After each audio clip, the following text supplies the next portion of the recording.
is 6 o'clock. Yeah, it is on. You're good? Yes. At 6 o'clock, we'll call this meeting to order. First off, we'd just like to acknowledge that tonight again we're gathered on Treaty 5 territories, which is the traditional land of our neighbors, Opaskwayak Cree Nation, as well as many other Cree, Dene Cree, and Ojibwe Cree people, as well as the homeland of the Red River Métis. So with that, just a note of for our attendance tonight. Everybody's in attendance. Councillor Hopper is actually joining us via telephone. With that said, somebody should have a motion to adopt the agenda.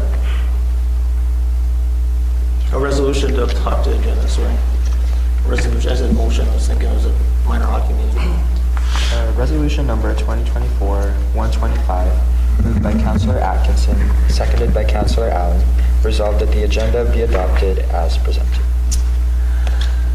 So just a note, I believe Councillor Hopper had mentioned he wanted to add one thing to discuss. Yes, to have the agenda amended at the Tri-Community Minor Baseball for discussion, maybe under general business.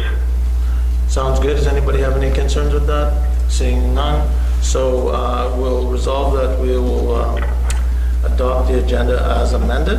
All in favor? Aye. Carried. Alrighty. Confirmation of the minutes.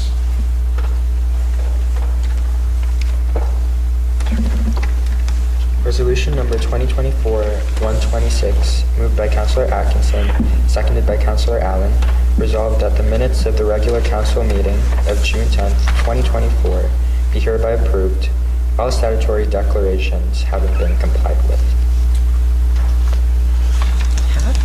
Okay, any questions? Seeing none, call the questions. All in favor? Aye. Opposed? And carried. All right, recognition. I'm going to start off first with some recognition tonight because I got a couple of things I'd like to share. First off, tonight marks our last night as we bid farewell to our youth counselor, Josh. This is his final meeting tonight. I'm assuming you're almost graduated anyways, but the ceremony's tomorrow, and you know we know that a bright future lies ahead of you. So as you move on, and I believe Josh, I heard last night, is going to become a pharmacist. So we're wishing you all the success in the future, and we hope that over the last last few months that you've joined with us, that you've gained some experiences that are going to help you in the future. So again, thank you very much for your support. We appreciated all your feedback that you gave us. I know that Councillor Hopper really appreciated you the most. I don't know what we're going to do without him. Without you, I'm kind of concerned, but thank you. I'm going to get him to phone in. So thank you very much, Josh, and Thank you, Josh. Thank you. congratulations. And now before we get to see you later, thank you. Good luck on your studies. Thank you. The second thing I had is another unfortunate departure from our community, and she's not here tonight, or not from our community, from our team here at the town of The Pas. So Jen Early had tendered her resignation, and she's moving on to brighter pastures maybe, and different challenges. So Jen, you know, has worked over 26 years, I believe, as a dedicated employee of the town of The Pas. She's really had a passion to try to keep moving this community forward and to do a lot of the positive things. And I guess I can speak for council. I'm pretty confident that we know that she's going to have a very big impact in a positive way in the new organization she joins. So congratulations to Jen. She'll be missed, but we hope she's not gone too far. So if we need some of that ingrained knowledge, we can always try to squeeze some more out of her. So thanks for her dedication the last 26 years. So the other thing, I just wanted to, a couple of more things. The graduates, so you know, one of the things we'll talk about later on our council, and there's going to be a lot of things happening, like in the last week, there's a lot of things happening tonight, probably with UCN. And I know we have our high school graduation happening tomorrow. And we had our friend Joe Fourier come and see us a couple of weeks ago and talk to us about the No Thanks, I'm Good strategy. So, we just want to continue to encourage our youth to, dream big. Don't take no that you can't do something. Keep pushing forward. You're going to have a few failures. You're going to trip along the way. But always remember that when you're being pressured, no thanks, I'm good is an okay message, and you don't have to do something you don't want to do. So keep that in mind. The other thing is we had our AMM meetings yesterday, and while we're at the meetings, I graciously accepted a couple of pins for our counselors that have gotten, I gave a big long speech and this big acceptance, it all took about half an hour, but I'll cut it down that Councillor Ward and Councillor Atkinson were presented with their 5-year pins as being great representatives and dedicating themselves to municipal service. So congratulations, big cheer to you guys. And the last thing before we get on going too far, I just wanted to give a bit of a shout out, and I think some of the council have seen some of the information, but there's been a committee going on for the last 5 or 6 weeks on developing, trying to structure Canada Day again. We've got a lot of people involved in it, and I just wanted to give a really big shout out to Connie Lucian. She was the one that put her name forward. And she's been in touch with me quite often, and she's doing a great job, and I don't want her to get too frustrated. So that's more to come, and we look forward to the Canada Day celebrations. Any other recognition out there? Hummingbird Garden Center has got flowers all around town. They look pretty good. Thanks for their staff, whatever part they had to do in it. So all good.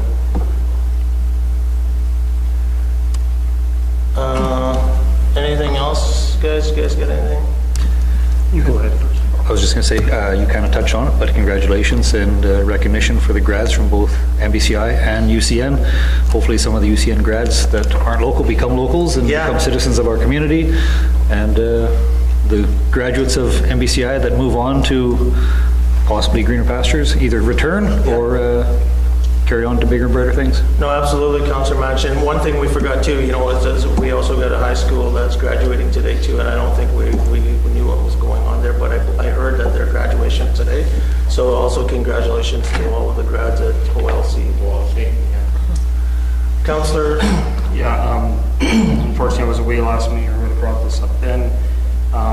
Just wanted to recognize one of our community members that passed on there earlier this month, Murray Harvey. Pretty much everybody knows him, wore so many hats in this community for so long, probably one of our greatest ambassadors. Really tough loss for us. I knew Murray mostly through the PASCA times, but I'm sure everybody in this room knew him in some form or another, in some different board. Or my first part-time job, working for the PASCA Times. So I just wondered if we could give him a moment of recognition. No, absolutely.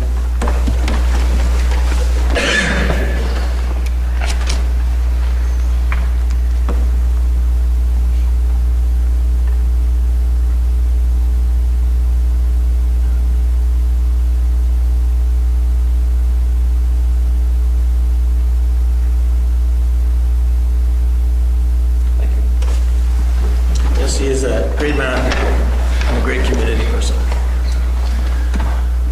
Okay, next up, if there's nothing else, thanks for that. And like I said, we've got a lot of great things going on in our community right now. A lot of citizens period. Before we get to Dion, did you have something to bring forward? Well, you guys want to know. We're all.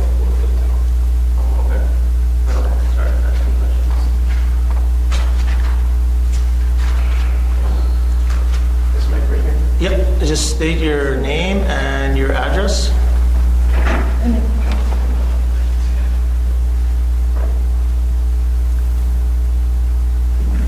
Okay. I'm Dylan Young. I live at 30 Waller Crescent. I'm here to talk about Canada Day Parade. I've got some concerns, especially in regards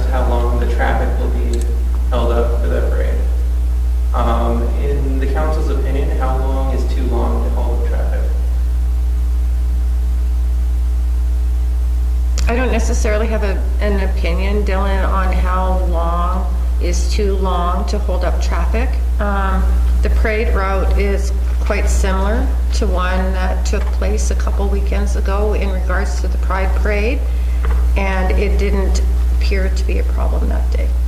It ran really smooth. Okay. So, with all due respect, it's really not question and answer, so you state what you, kind of your concerns are, and Okay. it's not like you can just, So I've been speaking with the parade marshal, the man who is scheduled to be the parade marshal for the parade, Jason Oswald, and he and the Kinsmen are still intending to participate in the parade.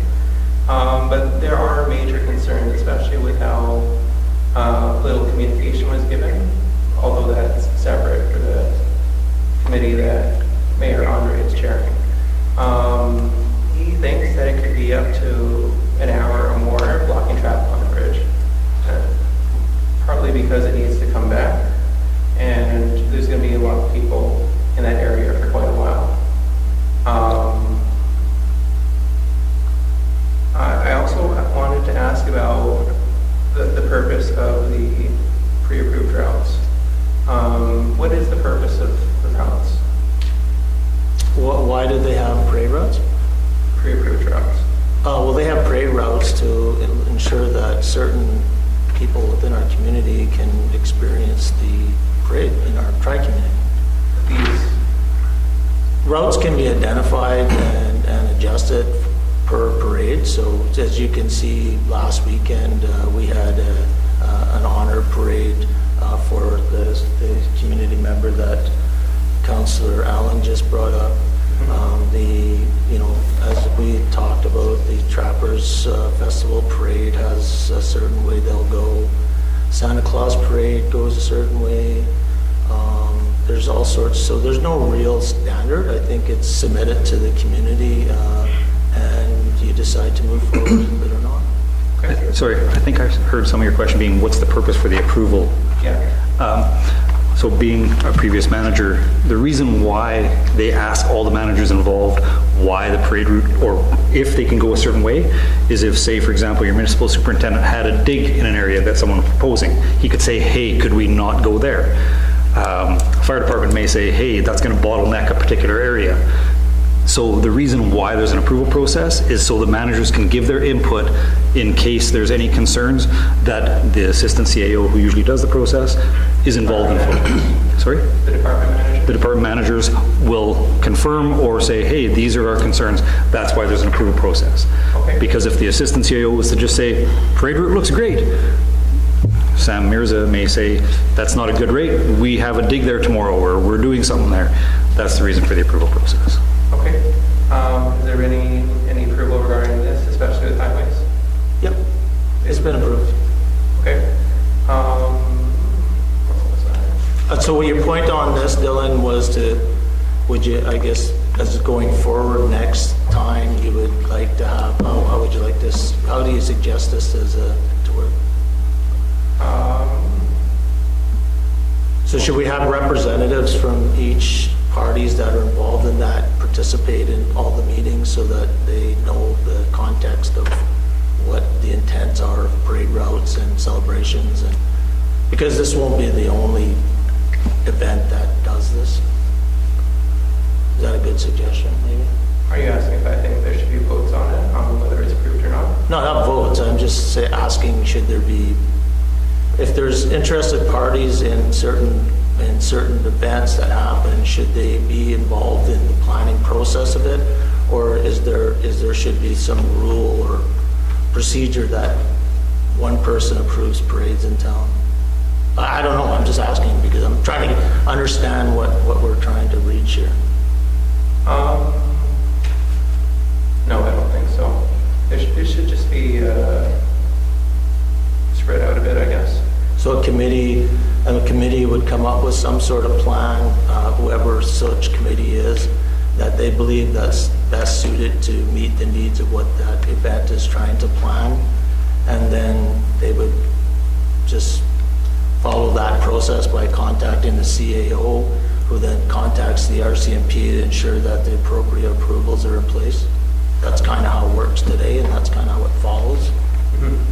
Does that make sense still? I was asking if it needed council approval for each parade. Oh, no, it doesn't need council It's approval. not at all. each parade for each route. No, there's no council approvals. So I was wondering who approved it, if it's a pre-approved route. I believe those pre-approved routes were done when we handed, or prior to us handing over the authority to just okay a parade to the CAO or assistant CAO. Those ones that are there are just automatically given yes. If there's any alterations to that, there might be some discussions amongst managers, RCMP, whatever, but those ones there are just, they're pre-approved. But the bylaw still says that you have to get a parade permit from the Oh, yeah, town. that goes through the COSI coming back to us. It was just a streamlined process. And you can propose any route you like. If you had a particular event and you wanted to circle around the town and go down certain roads, you can make that proposal, and then it comes to the manager. It's no different than any other parade. Okay.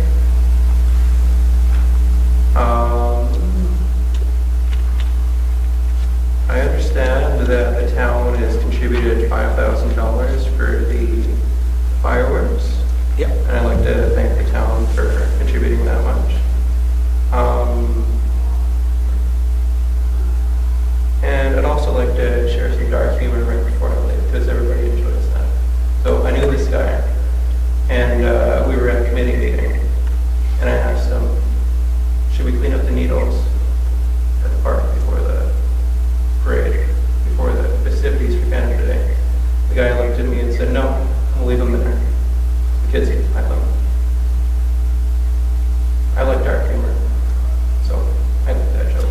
Yeah, and I think that person that said that was me, because I think the question was, it was sort of maybe inappropriate, because of course that if you were at sort of the meetings and not showed up halfway through the one meeting that you showed up, that there was a lot of activity already taking place around that. And that, of course, our committee will look at all safety issues, not just with the park one day, but, so it was a joke, Dylan, and we all joked around about it. I also support hepatitis baby jokes, but that's just me. I don't really have much else to say. Thanks for your time. I just mainly disagree with the route, but I think next year will be better. I've got a form, and I'm gonna go submit that, so. Yeah, no, that's great. And you know what, next year, if you can be involved in the Canada Day, like you suggested last year in July, it'd be great to come to a few meetings. Yeah, it'd be good. We Hopefully it appreciate will your turn out input. better. What's that? Hopefully it will turn out better. Yeah, it will be even better and better. That's the whole idea. You know, don't accept where you're at today as being the best you can be. Make sure next year's even better than today. And this year's gonna be better than last year. Yeah, I'd like to thank the rest of the council for their hard work, so. Thank you. Yep, the rest of the council did a great job with this Canada Day parade.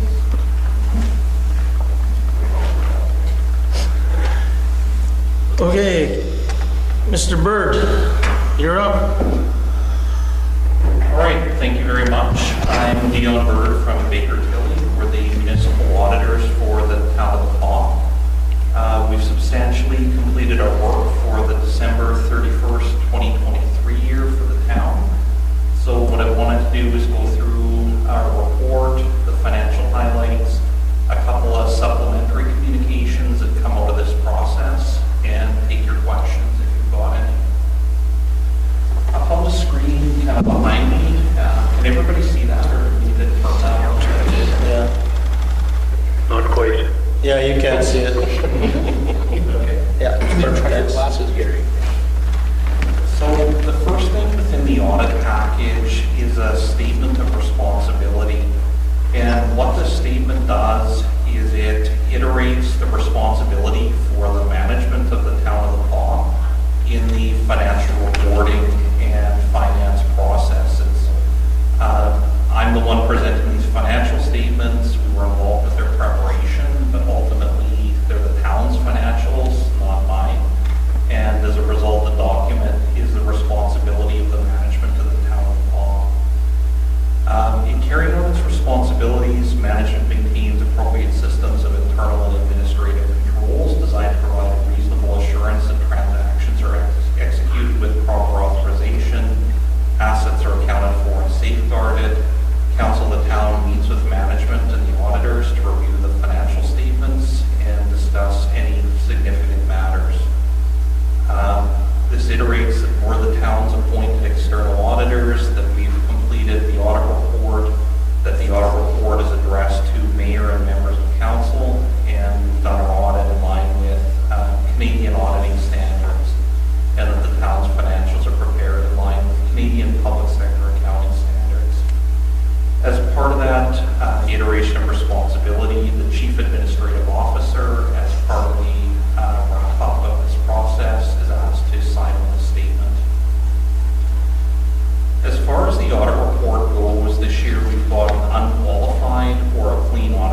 This change to Canadian public sector accounting standards, it pertains to something called asset retirement obligations. And broadly what those are is when town infrastructure, be it this building or the lagoon or other properties around town, are ultimately going to be taken out of service someday in the future. Sometimes there's a requirement under law to spend money to do certain things as part of the decommissioning. For instance, if this building had asbestos in it and the town was going to build a new town office and this one gets knocked down, there's a requirement to do certain things as part of the process around asbestos. Things like the lagoon have requirements to do certain things in terms of remediation when the lagoon would eventually be taken out of service. The same with the landfill. These numbers that go into this are very much an estimate. There's a lot of assumptions that go into that about what it'll cost when the time comes, what needs to be done, what the rates of inflation are between now and then. So a lot goes into bringing that number into the financials. And where that figure sits is $3.7 million for 2023 compared to 3.5 for 2022. In the longer run, probably what you're going to see as the financials go forward into the future is that number is just going to grow with inflation on the books. A couple things to know about this further to that. A lot of work goes into the financial plan and the budgeting here at the town.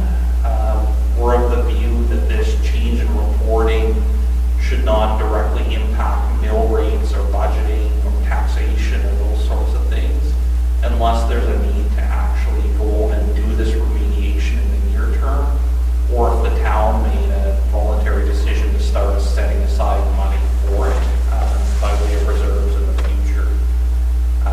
So it's definitely a number that needs to go onto the books, but I would almost put an asterisk beside it because it's not a bill you need to pay tomorrow or next year or the year after necessarily. But it does. If you were deciding to do something, go down the road, if Yeah. you said you wanted to take this building out, then you would build a reserve to do that. Correct. Yeah, I think that's how you practically handle it from a budgeting and mill rate standpoint. It certainly does have a big impact on the numbers on the screen, but I think practically to your budgeting and your interactions with ratepayers, I don't think it's going to have a big impact year to year. Was there, is the asset retirement obligations, would that be kind of like depreciation or putting money away like in a business to re-asset the building or? Yeah, a little bit. Like there's an analogy I think that could be made to that. Yeah. Because it's not, like you said, it's not a real number. It's a real number, but it's not a financial impact number. No, there's no direct immediate financial impact. Like someday, It could in be. the long run, these things will need to be done and they'll cost money, but it's a less tangible thing than Yeah. paying the debentures or, Yeah. current costs, certainly. But yeah, the folks that prepare the accounting guidelines of the town has to follow me to call it as the 2023 year. Everybody using them reporting standards has to measure this and do it, so you guys follow. So last year, was it zero or? Yeah, it was actually zero. Well, last year, what you would have seen, there was a former standard there for landfill closure and post-closure obligations, and that standard got taken out of force and then replaced with a further reaching standard. So it's about a $3 million swing to the prior year numbers. If we had the original prior year, I think it was about negative 400,000. We now see about negative 3.5 million. Something I would say is good news buried beneath these numbers though, and again, it's harder to tell because you've got this kind of muddying the picture a little bit. The town's financial position otherwise has improved quite a bit year over year. If we were to take this obligation, which is a real one, but a further less tangible one off the books, the town would be about positive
part of the cost of the lagoon now, so it gets written off or depreciated over the years as we go forward. Inventories were 444,000, prepaid expenses 111,000, and we see an accumulated surplus of 43.4 million, up from 41.8. But admittedly, these numbers are pretty abstract because that's what the public sector standards require. But the number within the number is the town's financial position strengthened year over year. If we look at the statement of operations here, this covers dollars in and how they were spent within the year. The take from property taxes was up 6.9 million from 6.6. Grants and lieu were up 1.1 from $1,075,000. User fees were up 2.9 from 2.7. Investment income was up. Obviously, the town has a fairly healthy bank account. Interest rates have increased, so you do see the benefit of that in higher investment income being interest. Other revenue is up $1,073,000, and water and sewer is 2.5 million compared to 12.1. Again, the public sector reporting, it's quirky and a little obscure, but capital grants to finish the lagoon get booked as revenue, which really tilts that number around. Provincial grants were up, other grants were up, so I would say broadly dollars into the town were up, but for that capital money in the prior year. Leon, Yeah. when it comes to the investment, excuse me, the investment income, is there specific areas that can only be spent on? Within, in certain cases there is. So in the case of the town's overall cash balance, part of that money pertains to the gas tax fund. So it's a requirement under those agreements to put the interest back into that fund. And I believe the BICO fund likely works the same way. Outside of that, I believe there wouldn't be many specific requirements other than those two by way of agreement. But I know the town does, as a matter of practice, look at the reserves and how much money is in each reserve, and then allocate interest to the reserves based on those balances and what the actual rate of return on interest is. So a couple cases where it's limited, but in most it's to the town's discretion. Thanks. For expenses here, we see general government down a bit, 1.4, protective up to 4.2 from 3.4. Obviously, there's been some escalation in RCMP costs over the past few fiscal years, and you do see that reflected in higher costs for the town. Transportation is 3.9 from 3.8. Environmental health around 700,000. Public health 35 grand. Resource conservation, industrial development down some, rec is down some, and water and sewer, obviously an area with a lot of pressures from a financial standpoint. Costs were up 3.1 from 2.9. We do show an annual surplus of 1.6 million coming off 9.8, but again, that number is kind of opaque just because of how capital grants have to be treated under the public sector standards. The rubber hits the road a little bit more on the statement of change in net assets. We do see that annual surplus come in, get adjusted for infrastructure and capital assets the town bought. It gets adjusted for depreciation. And we do get to this number, the change in net financial debt, and it was 937 the good, coming off of a 7.8 million increase in debt last year, which again, that lagoon was a big project that, that's a very expected thing, obviously. So again, we do see a stronger balance sheet this year as debt gets paid down. The statement of cash flows here, I won't dwell on this a whole bunch. What I would say is that there was a decline of over $1 million of cash in the town this year. So we've gone from 11.6 million to 10.6. In the prior year, there was a debenture for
payable over time, so there's $35,000 annual installments.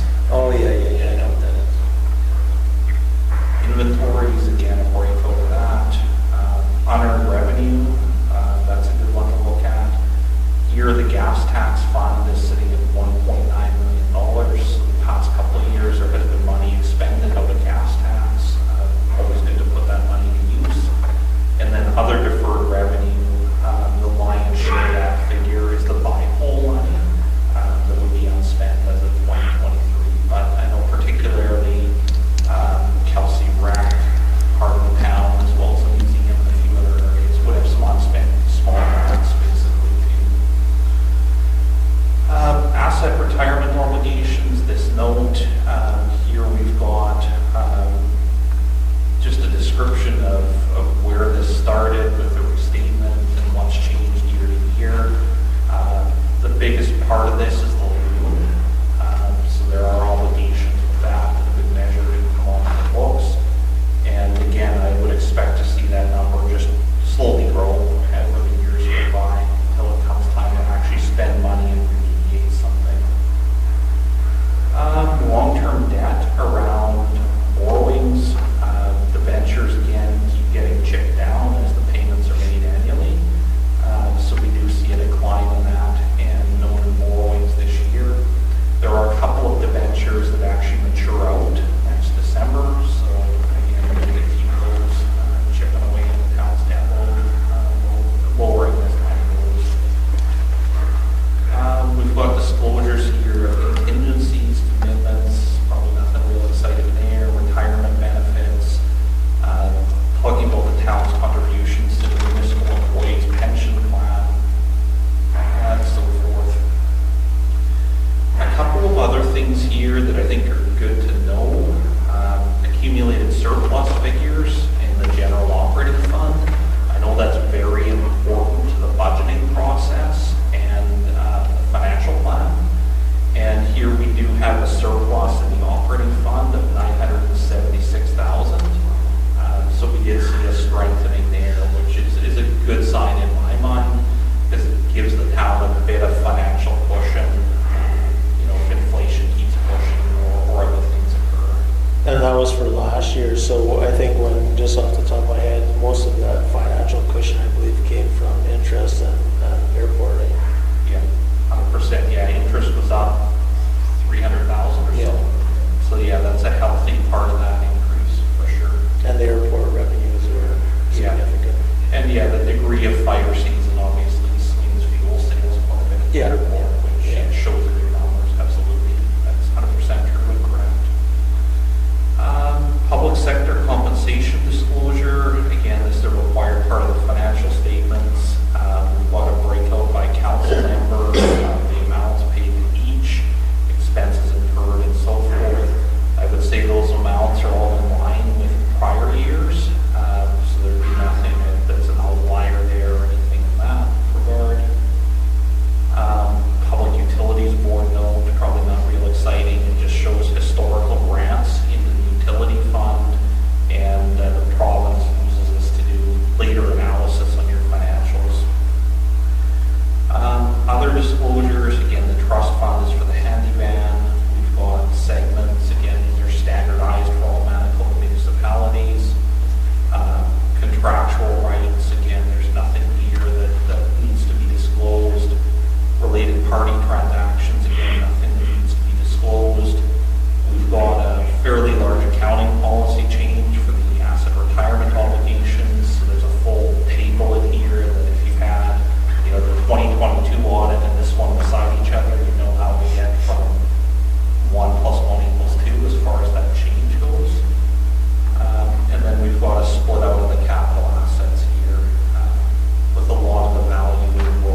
really is. We do see strengthening in the town's financial position this year, and a pretty big just swing in the numbers for this asset retirement change.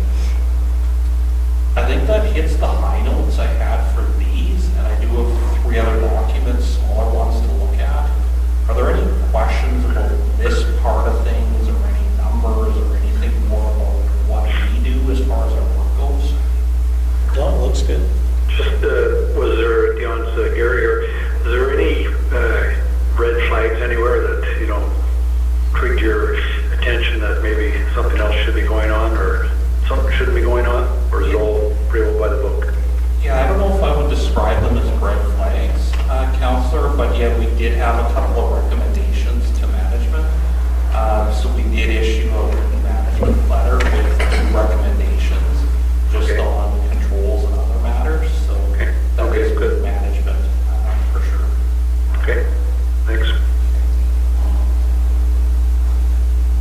Anything else on this document? No public service or public disclosure for compensation, is that? Yep, that's one of the things to come. Okay. Yeah. Okay, another document we need to look at here, and again, this is required by the agreements that the town has with the government of Manitoba on gas tax. We do have a gas tax report or a gas tax audit. Here again, we think your gas tax reporting is fair and true and correct. So we do have a clean or unqualified opinion on the gas tax.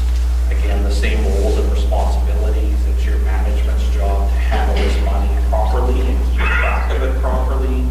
Your job to watch what they're doing and provide governance, and our job to audit it. Here for the gas tax fund, coming into the year, we had $2.2 million unspent. 315,000 was allocated in, and interest earned was about 119,000. And this year, about 753,000 was spent, coming down to 1.9 million. This is consistent with the reporting the town has done to the province and the online system for that, and the other audit document that we looked at a few minutes ago. So with the gas tax, we can use that to sort of update ball diamonds and soccer fields and all that stuff with this? I'm not sure enough of that off the cuff to give you an unqualified yes. Like, those sound like infrastructure upgrades, and that sounds thematically consistent with what this can be used for. But to be honest, to give you a solid answer, I would probably want to give that agreement a read. Yeah. That sounds like it's on the right track. Yeah. I can't hold that agreement perfectly verbatim from memory, to tell you for sure. And the other, I guess, place I could see potentially that would fit with that type of initiative is potentially the BIPOL funding as well. I suspect that would be compliant with the BIPOL funding, but again, I can't hold that agreement fully verbatim. Yeah.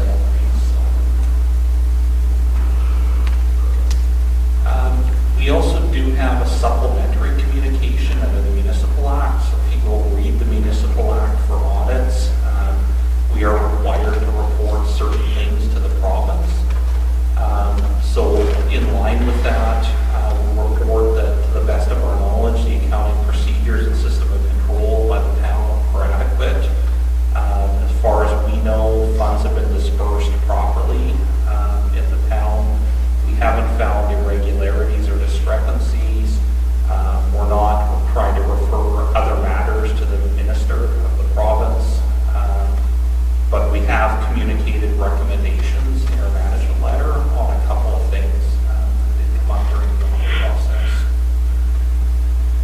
Are they old recommendations or? One new, one old. As far as public sector compensation disclosure goes, here we've got an audit report on this.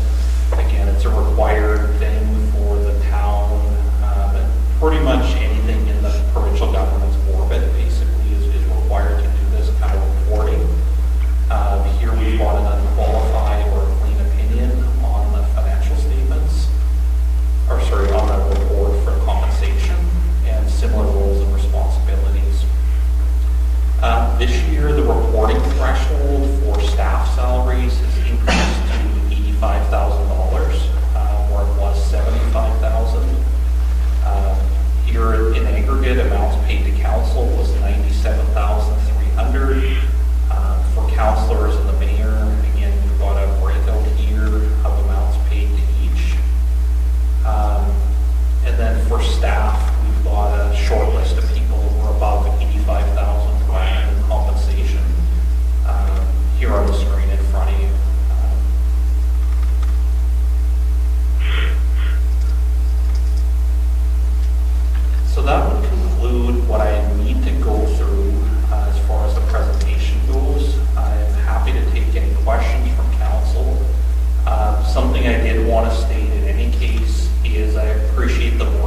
Council, any questions?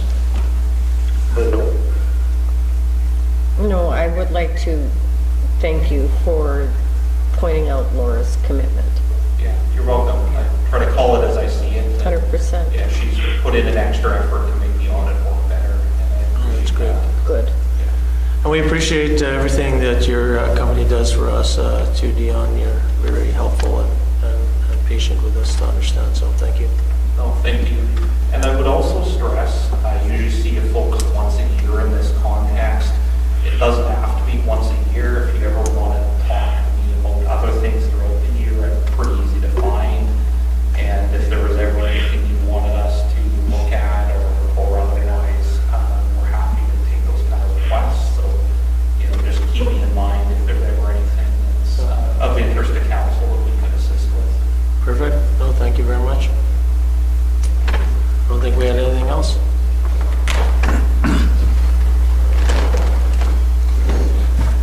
Okay, you're all good, Dion? Yeah, thank you. No, thank you. I would ask that if this is acceptable, the audit be approved by motion. I do a signing package here, and I apologize, there's an event at my kids' school starting at 7 p.m. so- Yeah, no problem. So right, I'd like to depart. Yeah, do you want us to sign that tonight?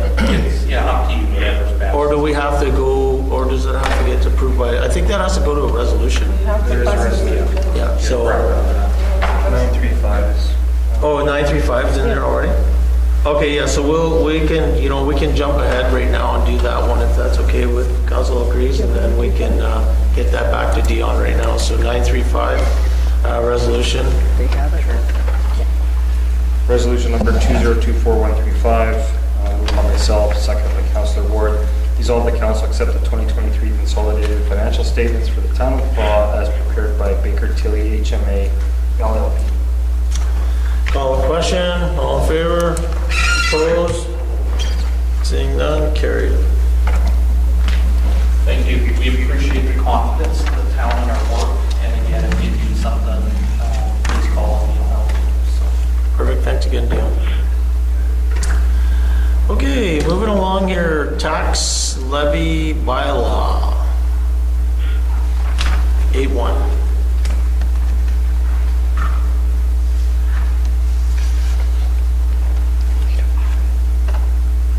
Does anybody have 8-1?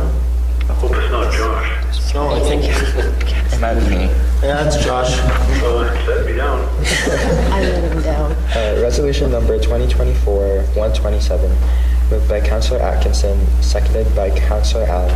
Resolved that bylaw number 4646, being a bylaw of the town of DePaul, to impose and levy property taxes for the town of DePaul for the fiscal year 2024, and to repeal bylaw number 4642 be read a second time. Okay, so for those that are wondering out in YouTube land, this is a second reading. This is the same budget we had before, although there was a small adjustment, no changes to taxation. So we will call the question if there's no questions. All in favor? Aye. Opposed? 1. Carried.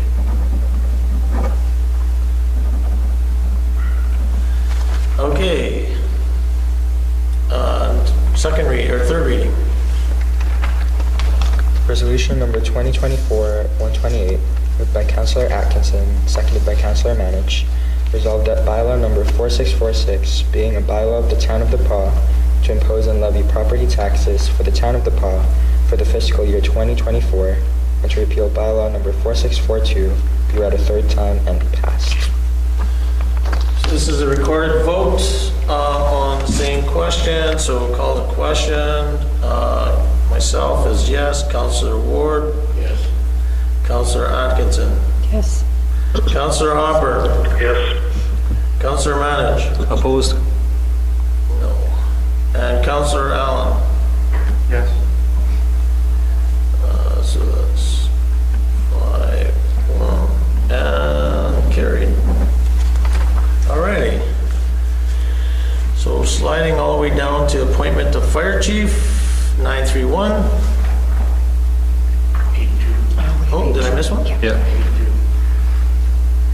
8-2. Oh, sorry, yes, Blythe. I've foreseen the 2 readings there, sorry, go ahead. 8-2. Resolution number 2024-129, moved by Councillor Atkinson, seconded by Councillor Manich. Resolved that bylaw number 4645, being a bylaw of the Town of DePaul, to name the road within the MMF subdivision on Bell Avenue, be read a second time. And this is being named Mayor Way, I believe.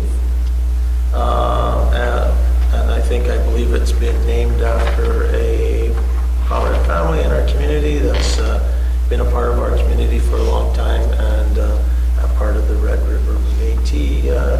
I believe it was Judy, wasn't it? No, I don't think it's named after Judy. I believe it's named after her father-in-law. Oh, okay, good. Teresa and, remember, Teresa Mayer's, I think it starts with an L, sorry. Anyways, so that's what it is. So call the question. All in favor? Aye. Opposed? Seeing none? Carried. Okay, third reading. Resolution number 2024-130, moved by Councillor Atkinson, seconded by Councillor Manich. Resolved that bylaw number 4645, being a bylaw of the Town of DePaul, to name the road within the MMF subdivision on Bell Avenue, be read a third time and be passed. I believe his first name, Councillor Hopper, was Leo, wasn't it? There is such a person, remember him? Yeah. Okay, so same thing, recorded vote, I'm a yes. Councillor Ward? Yes. Councillor Atkinson? Yes. Councillor Hopper? Yes. Councillor Manich? Yes. Councillor Allen? Yes. 6-0, carried. Great recognition for our community members. Now we can move along down there. Resolution number 2024-131, moved by myself, second by Councillor Allen.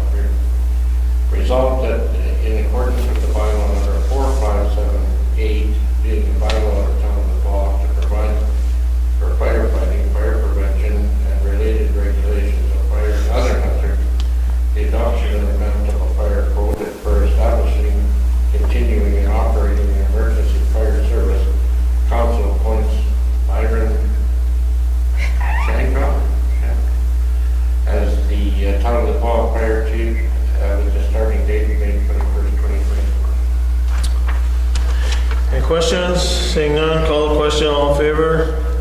Oppose? Carried. Congratulations. Okay. Payrolls and accounts.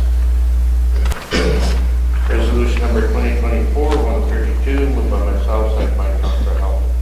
Resolved that Council authorize the following accounts. Payroll period number 12 in the amount of $118,201.15. General checks number 315.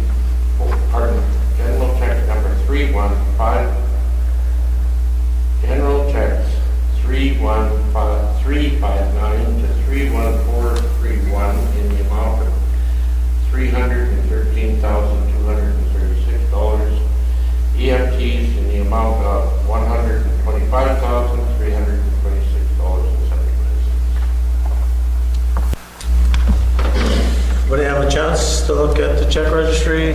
Any questions with anything in there that we need clarifications with? Seeing none, call the question. All in favor? Aye. Aye. Opposed? Carried. Right. Okay. That wasn't me. My dog didn't agree. Yeah, oh, yeah. Must have been something there about the pound. There's a cutback on the dog food. Okay. Resolution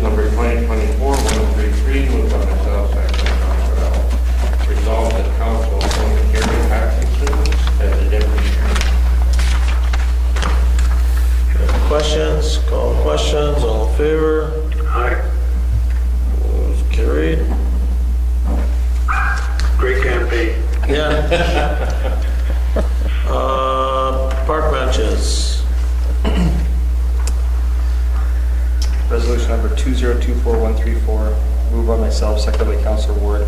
Resolved the council authorize the purchase of picnic tables and benches for the parks within the community, and be it further resolved the council will authorize the purchase of as many picnic tables and benches that the allocated funds will allow. So again, resolution, we have money budgeted to help sort of improve our parks equipment that's inside, that we have in our community, and this plan is getting put forward by Kelsey Brick. So call the question, all in favor? Aye.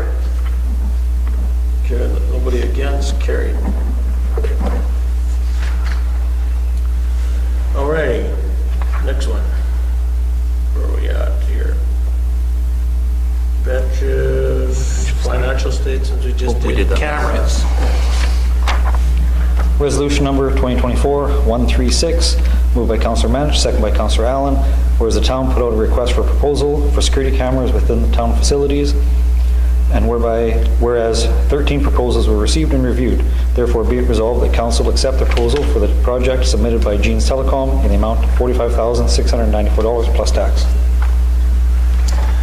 Thank you, Councillor. So this is a recommendation coming from Kelsey Rec again. We've looked at the outdated equipment that we've had in our community, and this will upgrade around the wellness center, the civic center, the arena, the pool, and the garage.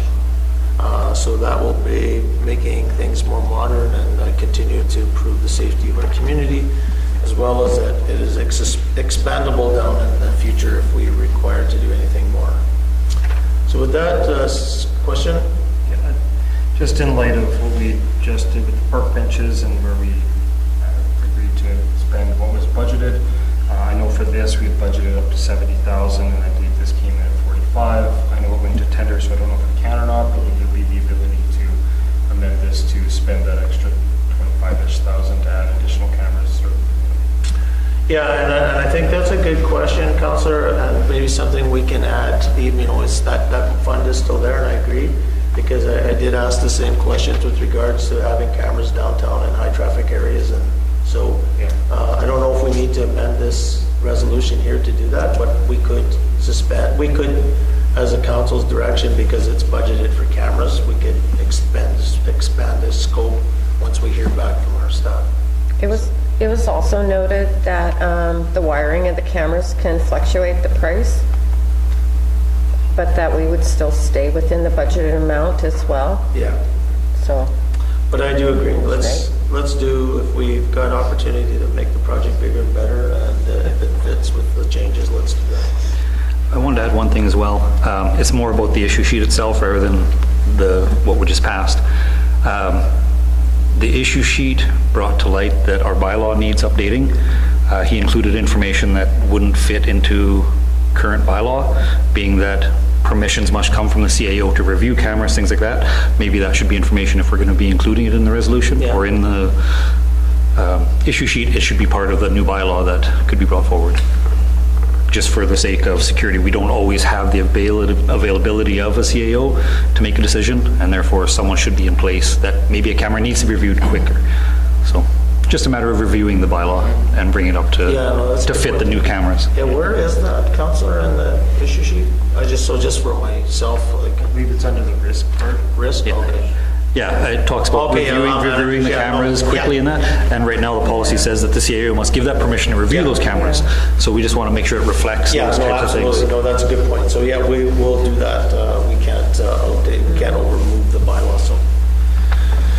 Okay, so that's good discussion. Anything else? I think we'll take that advisement from Councillor Allen that we'd be looking for a bigger project if possible to spend what we budgeted. So call the question, all in favor? Aye. Opposed, seeing none, carried.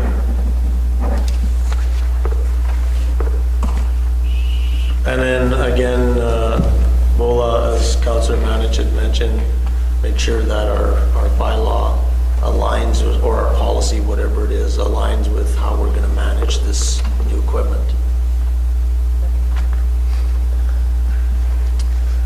Okay, that's cameras. Library library renewal agreement. Resolution number 2024-137, moved by Councillor Manich, second by Councillor Allen. Resolved that council authorize the mayor and the CAO to sign the regional library renewal agreement with an expiry date of December 31st, 2025. Perfect, thank you, Councillor. And so this is what we had asked for when we were looking at the agreement. We found that a cancellation clause of 2 months wasn't long enough, where one of the parties could get stuck with, not enough time to scramble to make the fees. So the only change was the 6 months notice, and the RM has already signed it, so we also approve it. So call the questions, all in favor? Aye. Opposed, seeing none, carried. And I got a couple things to sign here. So we're gonna call tomorrow and say, you didn't sign anything.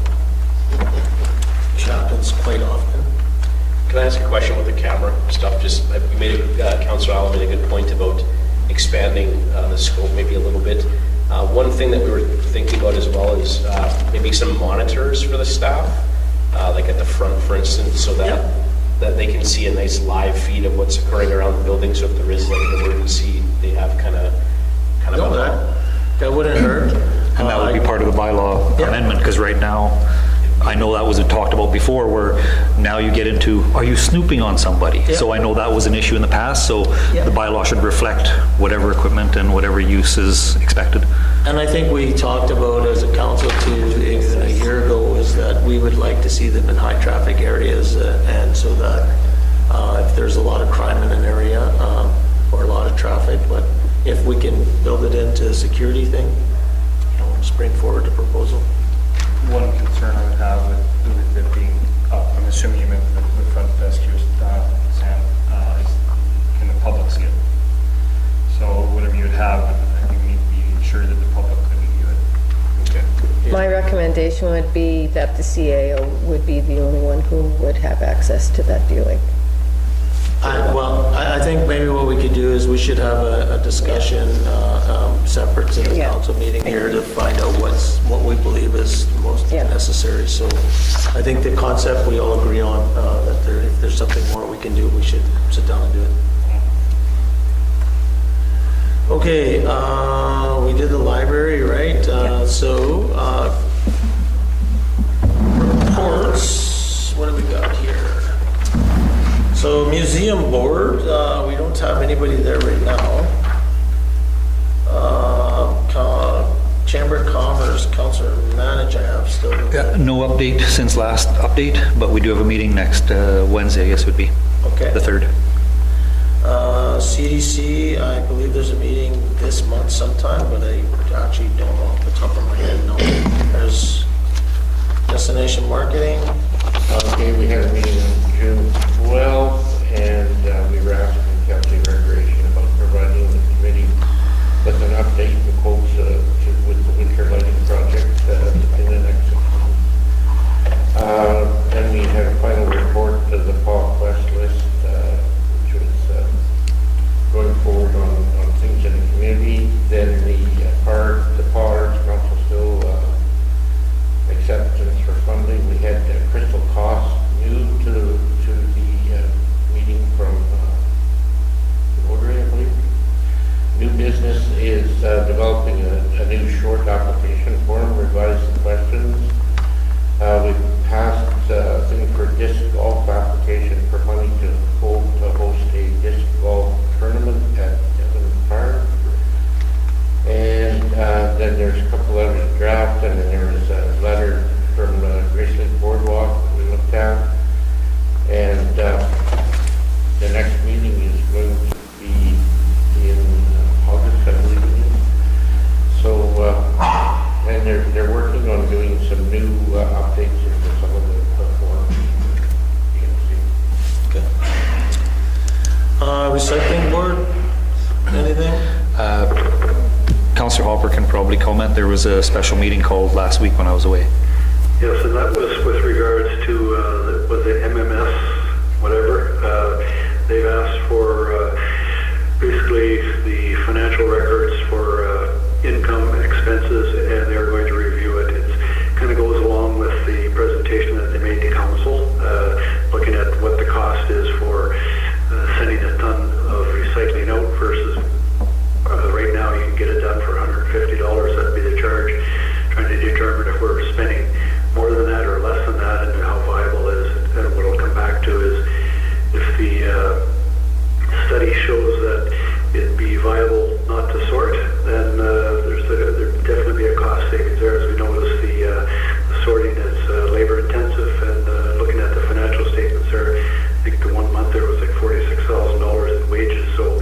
we don't want to do anybody out of work, but I mean, we have to be efficient, and all three parties will benefit from the review they're going to do. And I'm not sure when the next meeting is. Maybe Councillor Manish can tell me when it is. I think it's in July, but again, and we have to review that too, because there's supposed to be more frequent meetings, but I like to get this part done first, and then we can see where we're at.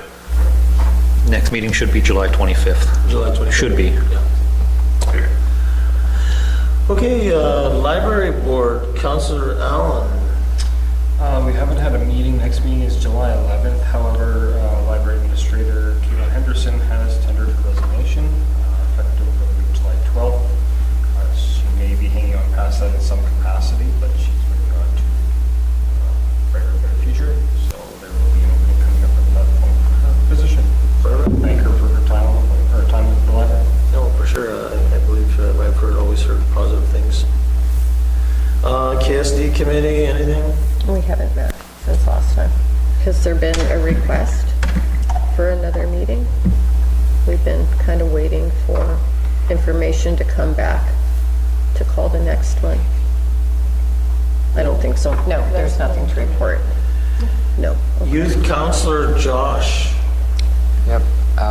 So on June 13th, MBCI had their athletic awards night, and last night was their graduation awards night, and tomorrow will be their graduation ceremony, parade, which starts at 6:30 p.m., and ball. Perfect. And again, once again, congratulations on your graduation. We're going to miss you. Well, you can come back at Christmas time. If you come back to town, you can buy us coffee and stuff. I'll visit, yep. We're usually around. I'll give you all my reservations. Yeah, we'll make ourselves available for coffees or... Where are you heading off to school? Saskatoon, USask. Nice. It's a good program. Okay, so that is our... So any other mayor council reports? Cedar Lake. Oh, sorry, I missed you. Cedar Lake, there hasn't been a meeting since okay. the last time, but we have one upcoming on the 25th and the 26th, and in there, our AGM will also fall. All are welcome. Good. July. Yes, of July. And Mayor Murphy, I believe you also would have received your 5-year PIN yesterday, and you didn't acknowledge yourself. Yeah, so yeah. I'll acknowledge you for receiving your PIN. Darn it. Yeah. No, good. So just on our reports now, moving forward, I did send you guys an email. I was going to include it into my report. July 19th, I would like to do a radio program. It's $250. So I will ask, if there's no concerns here tonight, I will ask a resolution be brought forward to cover that for the rest of the year. We do need to see if we can get more information out to our public, and this is one avenue that we need to. The cost of $225 is pretty minimal, and council is always welcome to attend as well. It's not myself. Everybody's welcome to attend that session, and then we can sort of get some engagement with our community. One of the things that, coming out of this is I would really like to get our strategic plan out in front of our community members. We've talked about it. I know there's been a lot of work done on it, and it's time to actually start sharing it so we can get feedback, especially going into next year on how it aligns with what our community members are looking for. So I would hope that I would get some pushback tonight on this if we're not going to, but I would like to actually send a note to the radio station to say we're moving forward. Just had a question for clarification. I did read that email. I think it said that you're going on every second month or so. Yeah, after July, we'd go on September, and then every second month after that. So is that 250 per session? Or 225 per session. Per session. Okay. I just wasn't clear. And in the email, it made it sound almost like it could be a call-in show as well. Yeah, that's Is what that it is, intended yeah. to be a call-in show? It's a call-in show, Okay, yeah. good. Yeah. Okay. Yeah, I mean, I think it's important for us to be held accountable. Yes. Notice is already in the budget, remember? Yep. Yeah. So if it's already in the budget, do we need to put a resolution forward for this? No, she I've I already. think it's asked. pretty, okay, so I will confirm with them, I just want to let council know, once I get the details out, you, as council, can attend as well, it's not, it's open to. I think you should invite counselors for each one of your shows that you take part in. I plan on doing something like that, I think it would probably be better than having just, And I think the first one should be before Josh leaves town. I think that's a good idea, Josh, July 19th, you're on the hook with me. Silly Ellie. Really, I'm out. Unless it's So, okay, so we'll appreciate for the support. I think our community is looking for that. And again, just to talk about this part, I do believe in September, October, we need to have a sort of a community town hall, especially going into 2025. Let's share some of the good things that are happening within our community. Let's show all the good stuff that's happening and get the feedback on the stuff that's not going so good so we can, get the plans done. I believe there was, I think, still $5,000 we passed in the budget, did we not? Yeah. On that? Yeah. So that's good. Yeah. Perfect. Okay, anything else? I have one Yeah. thing. I'd like to thank you and Bola and Jomar also for committing so much time towards the Canada Day meetings. I believe there's been 5 of them. I was not able to attend all 5, but the commitment that everybody has put into that day being a success, coordinating with everybody in the Tri community, all the different organizations, and making sure that everything is going to run smooth. You guys need to be acknowledged for all of that work as well. No, thank you. I'm And, museum director too. yes, Jackson's Yes, been there. and Jackson was there as well. I know it's a change this year, and I know it's sometimes hard to get the change, but, we made a call out. I have to take my hat off to Connie Lucian, and same as Don McKay there. Don McKay has been there every single time. Our Friendship Center has been very supportive of them. And we've got Councillor Hester from OCN who's attending now, so it's a great group, and hopefully it's not what some people in our community want to predict, that we're going to have a terrible parade and or maybe that it won't be as good as it could be, but I think we make it as good as it can be this year, and then next year we'll try to make it better than we were this year, and try to improve every year. And that's one of the things we're doing this year, is we're actually putting everything into a manual, and so that in September we can actually start the planning and then go after the government Canadian grants, where we can get bigger fireworks displays and bigger events that can sort of help with the planning. So thanks to the Kinsmen, the Rotary have been awesome. Friendship Center, Judy from the MMF has been very supportive. Colleen, the Legion. It's been a great team effort by everybody, and we do really appreciate everybody's support. I'm sure there'll still be a few bumps in the road, but we'll keep chugging along and keep going in the right direction. Okay, seeing that, we are at 11:06. So the website update, that's what it's saying, is that it will be updated next week for some potential testing. So It has been migrated, so we are waiting for the kind of quality assurance. yeah. There was no other updates on any of other unfinished business at right now. Sorry? I would just like to request, if we can, for in the future to add the live theater to unfinished business. Oh, good point. Yep. And I would also like to add on there under unfinished business is the tri-party agreement for recycling, so we can get that up and going. Yes. I'll talk to Ebola next week about that, and then we can circulate it to council and at least a draft and get it up to the other 2 parties and get some feedback. So we like to have that up and done by the end of July if we could. Yeah. Did you get that, Bola? Yes. Okay. so seeing that, we don't have any other citizens here, no general business. Oh, correspondence, I do have correspondence, I meant to, sorry. I did get the RCMP report that they sign off on their goals, and this something comes annually.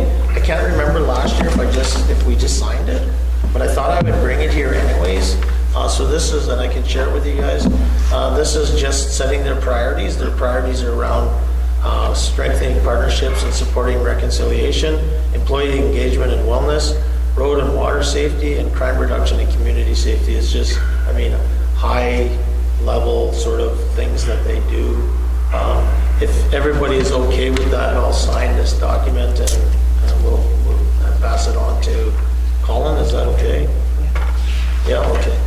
Just one thing we amended the agenda under general business. That was the information we received from the Tribe Community Baseball. Right, that's good. Yeah, before we get there, should we do that in a committee of the whole, or should it be done in council meeting? I think just general business council meeting. Okay. That's my Yeah, no, that's fine, Councillor. Let's do it then. Do you want to start on it? You're gonna. Well, everybody's received the letter and had a look at it, and obviously it's another area of town like our parks that needs some extra work, or maybe who's ever doing the work is not properly trained or they don't have the proper tools. It kind of goes along with what we discussed at the cemetery, and have a plan and make sure things are done up to whatever specifications they want. It is, in my opinion, well, it's our facility. If we're renting it out, I think that's what we're doing with it. It's our responsibility to make sure it's in safe and clean condition. And the things that they're asking for, that dugouts, that's something we could look at. But it sounds like they're interested in helping. So I mean, we're certainly not going to say no to it. So I think we should get some. Find out what the issues are other than from what we see in the letter, and get those addressed by our staff, and also see what be involved in getting dugouts in. I know we've done lighting and sort of thing, so it'd be it's another asset that we need to look after. Yeah, no, Councillor, and so this has come up in the past as well. So just for our public that might be watching that didn't see the letter that was presented to us, we received a letter from the local baseball, what's it called, the Tri-Community Minor Baseball Association executive, and they're talking about some funds that since they've taken over from Kelsey Rec Baseball in the community, that they're looking to see if there was funds in a bank account or something that was there in the past. So I'm not sure about that, but if there was, I don't see any reason why we wouldn't transfer those funds. They're talking about the condition of our baseball diamonds, and I think this also came up last year where the wrong size gravel was used with regards to the running, and they believe it could potentially cause some harm to children and needs to be upgraded. The gravel is only meant for slow pitch, not sliding on. So, I guess this is a new sport that's just starting in the PAW again over the last few years, and we'll have to keep that in mind. And I think this is where our team could work with this group. They're saying about Dorn Park is very unlevel, and the spectators' bleachers are pretty run down and not safe. And I agree with Councillor Hopper. And then, this comes down to the next thing is the grass is rarely mowed, lines aren't visible, and KRC charges per kid. I think there's a little bit of not a little bit, we do need to step our game up with regards to parks in our community and the way that we're managing our areas, because not only baseball diamonds, but youth parks for kids' playground equipment, benches, all that sort of stuff is in a pretty disappointing order. And it actually makes a big reflection on our community, because it's hard for us to be trying to reinforce bylaws on people for not mowing their lawn when we're not even taking care of our own backyard. And so I think that there needs to be a bit of a problem-solving group brought together to figure out how this can be done. With the grass cutting, there was a presentation made just before the end of winter, beginning of spring, about priorities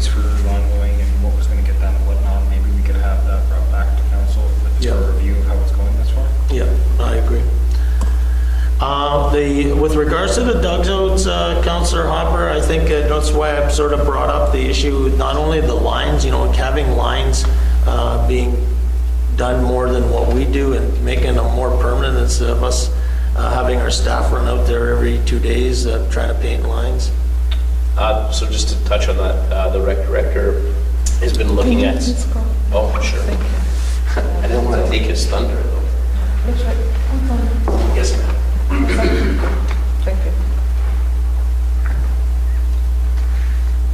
I know the rec director's been looking at some artificial lines, so maybe we can just cut out the sections of the line so we don't have to keep repainting them all the time. I think there's a significant payback in that, so I think he's working on an issue sheet for that. Might not happen this season, but something definitely for 2025 he's looking at. As well as the infield as well. I think we agree that we need to do something a little bit different there. Yeah, and the same as dugouts. If we need dugouts, and we've got an idea, I think that for us as council, we only hear about it after the fact if there's a complaint. If we're not saying no, but we haven't even been presented anything to say no. So I guess if we support continuing to improve our parks and continuing to improve facilities for our youth and our just general members, then we would ask that that be included in the capital planning. Or is it even possible to make happen without waiting another year? Is there funds now that can be used, like I was sort of alluding to, gas tax or bipolar? I don't know. I always forget the rules around that. Yeah, even with like the infield aggregate, like depending on if we can source it locally, we're talking to some local aggregate people to see kind of what those costs would look like. Because if we can get them done before the end of the year, in the fall, that'd be nice. I know that they're also, the rec department's exploring maybe finding some sponsorship for, let's say, the dugouts at Arena 1, for instance. Because of the high traffic nature, that could be a diamond where we could sell some advertising to some local groups, maybe just donate some material, kind of make a community event out of it, perhaps to upgrade the dugouts there. Yeah, no, for sure. And then, and then the third point that was putting in there is a memo of understanding that the Youth Driven Association bring youth to the north.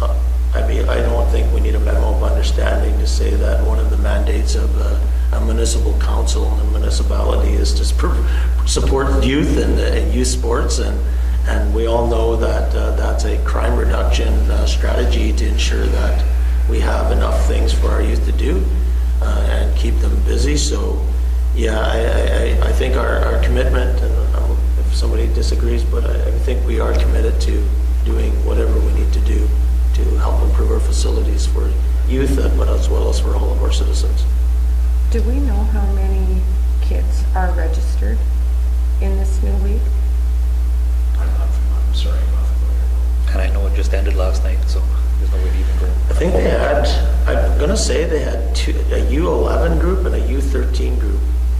I don't know if they have and I believe there was a couple of teams in each, so, maybe 40 or 50 or 60 kids, maybe, I don't know. So this isn't the baseball league that carries out throughout the summer as well? No, this is... Oh, it's not that. Younger group, yeah. But it's baseball? This is baseball. Slow pitch runs through the summer. Right, but last year, there was the baseball team as well that went throughout the summer. I think they picked one team out of that after, and the kids that wanted to keep going. I didn't know. This was kind of in line with what Recreation does with soccer. Okay. And that is just, they no longer wanted to run the baseball, so it became a private group or tri-community group. And a little bit of history. I used to run minor baseball in town, and minor baseball was an independent group for years and years and years. And then a competitive group of parents decided that they wanted to have competitive baseball. When we were running baseball back then, T-balls and all that sort of parent pitch, there was over 300, there was 260 people, kids. So yeah, so we support this. I think it's a good timing on this, Councillor Hopper, and we'll put it on our to-do list, a follow-up list, and we'll ask the BOLA if she can have the staff look to see what's necessary, what we can do to address some of these issues right now. Okay, perfect, thanks. Okay. Okay, so moving to no more citizen, we added that on there. Next thing is move us to committee of the whole. Resolved that we now move ourselves into the committee of the whole with Mayor Murphy and the chair to discuss matters requiring our attention. Okay, first thing up, I did put in an issue sheet. I'm not very good at the new issue sheets that come in, so I don't get to put all the other details, but I have no idea how much a sign costs. I'm guessing that the printing of the sign for this would be a couple of $1,000s for the sign, and inserting the poles is maybe another $1,000 to build the frame and a couple of poles in the ground. I know when Joe made that presentation, you know, I think that we're community number one because this is where his son unfortunately had his incident. And I think this is a great message for our community to install the sign and put the money forward. I believe there's funds likely in community enhancement or something. And we could also sort of ask for grants or even look for a grant somewhere, or what we did with the Town of the Paw sign. So I guess what I'm asking here today is what I was thinking we could do is we would ask our staff to give us a price, and then once we get the price, we put a resolution forward to install a sign.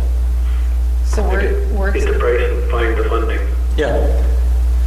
So we're talking to a permanent structure, not Yeah. like the billboard that Like- goes around on the highway. No, like the ones on the side of the highway that's a big sign. I don't know if it's on the south only, if it's on the north only, or on both sides. I have no idea, but I think as Councillor Hopper just mentioned, we need a price of a sign. Once we know the price of a sign that's with the general installation cost, then we can decide on how we're going to fund this, whether we chase grant money or we fund it and try to get it paid back later or however. But I do believe it's an important message that we send. Our youth are in a lot of challenges in this community and right across Canada, and it's as being supportive in programs such as this does not hurt if it saves one person. So we'll leave it for, hopefully by next council meeting, we have a price, general price of sign and installation, and then, and also some ideas on where we can fund it from. And then we can get a resolution and hope to have this thing up and flying before it gets too cold to be able to put a sign in the ground. I'd like to get some ideas on a location as well. for Yeah. resolution. Yeah. No, yeah, exactly. Installation. Different location. size, like with a big size? Yeah, no, I think it's probably 8 by 16. I would think there's money available from the Manitoba Liquor and Lotteries. If there isn't, they're not doing their job. Yeah. Same size as the Town of Paw. Yeah, same size as the big Town of the Paw sign or whatever it happens to be. I don't know what those sizes are, but I don't know. Is 8 by 16? I have no idea. Yeah. Okay, so that's what I wanted to bring forward there. Then I got a request. I sent you guys a letter on the youth conference that's happening again in OCN next July 4th. It was supposed to happen on this weekend, but it got moved because of all the events that are happening. So it's happening on July 4th now. I know the request is for a lot of money. I'm not sure if council wants to go forward with what kind of funding they're looking, if they want to support this. But I was thinking between $500 and $1,000 would be a good gesture of supporting the youth in our area, if the money is available in our budget, which I believe there would be. I think we still have some left from that $2,500. Yeah. I would support $500, and maybe they were also looking for some giveaways. You know, put some down parties in there or something, but Okay. something like that. I agree, I second that. You good? Yeah. How about you feel that, Trent? Or Councillor Allen?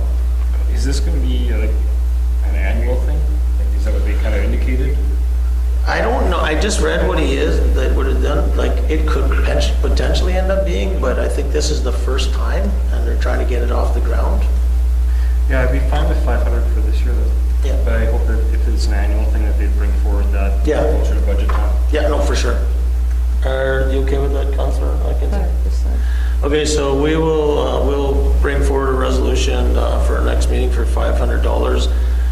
What we could do though, Bola, is maybe just let the organizer know that the town of DePaul is going to support them with $500, and he might need the check earlier, but we're gonna sign off on it anyways, so. Okay, moving along, appointment of senior, I think this is on our agenda and camera as well, so I'm not sure if we need to talk about this right now. But it's more or less saying that a municipality, because we do have a vacant position, a municipality requires a senior election officer, gives you a little background on it, but I think, Because of the by-election that is coming, so there is need for us to have the SEO, so according to the municipal law. So presently I'm working on this, and very soon I'll be able to give us something. give the council information about this. Okay. I'll be able to pass resolution. Okay, so we'll wait to get more information back from you on that. Yes. The appointment of the accountable executive for the PA Airport, I've read that, I believe we should appoint Bola as our CAO, and if we need to appoint somebody later, then we can, but she's our CAO right now, so I suggest we appoint Bola. Congratulations, Bola. And with that, we'll have to provide her with whatever training or additional support she's going to require to be able to take that role on. You get a new hoodie. Yeah, not a hoodie, a t-shirt. Yeah, you get an orange hoodie with an airplane on it. Okay, so that's there. Audio equipment, Laura's shared with us, they did some testing on those 360 conference cameras. I think Tanvir helped Bola and Laura with that. Joe Cote from Cedar Lake came down, shared their camera, worked very slick. It also provided, it got rid of a lot of the noise. It has a good noise cancellation microphone, so it was very clear. So I suggest, and we have money in the budget for this, so I suggest we move forward with the purchase as recommended. Any questions? It's a resolution next meeting. Go for it. Okay, then we got our fire chief, Byron, here today, so I don't know if he wants to go through all this, but what he's recommending that we make the repairs to the vehicles that we have, and I support that. I don't think we have, it'd be always nice to go out and buy brand new ones and replace them, but I don't know if we have the money to do that right now, so we should fix it. If I have a question? No, you have a question? Yes. Okay, yeah. Or a comment, I guess. Seems to be quite a list of extensive repairs that a mechanic would normally pick up. That these obviously didn't all happen at once. Are vehicles not serviced at the town garage? We have a town mechanic that looks at this sort of thing, like struts, pretty basic things that you would see when you're doing an oil change. They don't get looked at, or they have a service record for each of the vehicles? How does that work? Just questioning. Yeah, I'm not sure what they exactly go through. I know we take it to the town garage for the oil changes. Sam might be able to comment. Sam, you got any? Is there an actual written inspection report when the vehicles come in? Only if they're getting safetied. They don't do like a 100-point inspection when they come in for an oil change. No. Is that something that we could adopt for our critical vehicles, like our town van and our service vehicles, or do we need to service our vehicles at a service center, like? I know for the larger trucks, we had had started moving them to like someone like private, because just how robust they are and the time sensitivity of them being down needs to be minimized. Some of that has changed as we are bringing them back in the mix, so that's something we can discuss in terms of. So they don't My get question is, I can't hear if I'm interrupting anybody. My question is, like, we have numerous half-tons, van, Suburban, driving around town. Are they taken to a local garage to go over once in a while? I thought that kind of worked like the basic things like struts and basic things are done at our town garage. If they're not, then we should be doing something else, because those are our town vehicles. They should be at least safe, not only for the operator, but for people that they're driving past. Yes, like when our equipment comes in for safety, the heavy duty, especially the larger vehicles, they have to go through the inspection, and then a list is created of any deficiencies on the unit, and then the determination is made of what needs to be done immediately versus what can be deferred. I don't know if that includes the passenger vehicles for the fire department. Just to add to Councillor Hopper's comment, most of these things are things that you would also notice, right? Like driving down the street, you would say, wow, my front end feels loose or it feels clunky. Those are things that you would then take it to the garage or to Dean Cooley, whatever, I'm not sure what they're called anymore, the GM dealership locally. By this list being as extensive, it is something as simple as the outside casing on the lug nuts. That's something that, again, it seems like an extensive list that something's been neglected for a period of time is kind of what it seems like. Yeah, and I don't have a problem. Obviously, it has to be done. It should be done. We've got the money. We do it, but just the list shouldn't be that extensive. Are the QR codes still used at the fire department? No, we now have pre-trip and post-trip inspection sheets that are done after every training night and every incident. The officers and the drivers sign off on it. Okay, those always existed, but the QR code was right on the glass that would say oil change was done, this was done, that was done, washer fluid was filled, those were all things, and then you had a document that was created, as Mayor Murphy had indicated, to say there'd be a record of things, eh? We actually have paper forms now that get scanned into our new fire department reporting software, and they're stored on online servers. Yeah, well, I think what we're saying, or what seems to be pointing out here is that if we're bringing vehicles in for service, however it's being recorded, there's that 100-point inspection, just like you drop your car off at the shop, should be a similar report, however it's done. And I don't know if that's now, but maybe that's an improvement that could come out. But I guess just to close this up, I guess we all agree that we need to fix the equipment, so let's move forward with fixing it. Okay. I think that's all we had for that so far. Oh, audio equipment, we did that, command one. We did everything. Yeah. So we are all set there. So we'll have a resolution for that as well, Byron, in the next meeting. We move ourselves into a camera. Presented. Oh, yes, and before we go, we gotta give Josh's Yes. present and the bumps. Wasn't we giving him the bumps? Yeah. What is his birthday today? And we need to get a picture before you go, Sam. We need a picture with Josh and the council. We'll get Josh in the mayor's chair here. And we'll get a picture so we can post it on our social media. Move all my junk out of the road here.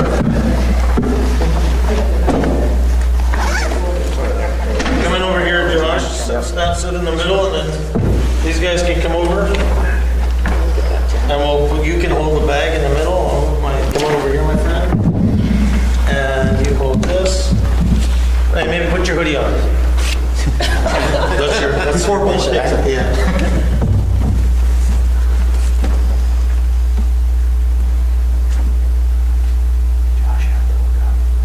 He's gonna put it on. There it is. I'm gonna nervous. Yeah, and like the mayor's seat. Don't worry. You'll feel it in your back in a few minutes. Feel the weight on your shoulders. Christmas coming up. I don't know if she gave you a pretty small shirt there, Josh. Might have to get you a bigger one after. Camera is still on. The kid's small. Oh, here. Guys, here. Don't worry, my wife does this to me. Yeah, So only dressed you when you come to council. I know my wife dresses me. Oh, it looks good on you.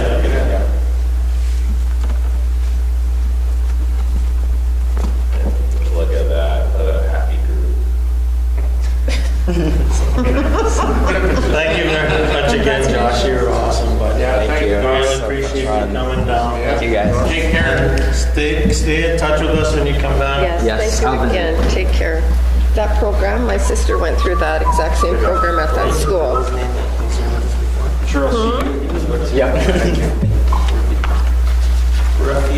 Rafia was our last youth counselor. Yes. And you know what she does every time she comes to town? Does she visit? She brings us coffee and donuts. Should bring snacks, yeah. I'll ask her. I'll just don't ask her. I'm friends with Trust her. her. Good luck at school. Take care. Take care, Josh. Okay, where are we? Is this shut off now? No, it's still on. I gotta move us into camera. So yeah, we're moving into a camera. We don't expect there'll be any business arising from camera. So for those that were following and watching tonight, thank you very much and have a good night. Resolved that we now move ourselves into the in-camera portion of Committee of the Whole with Mayor Murphy and the Chair to discuss matters requiring our attention. Good. Want to unplug that?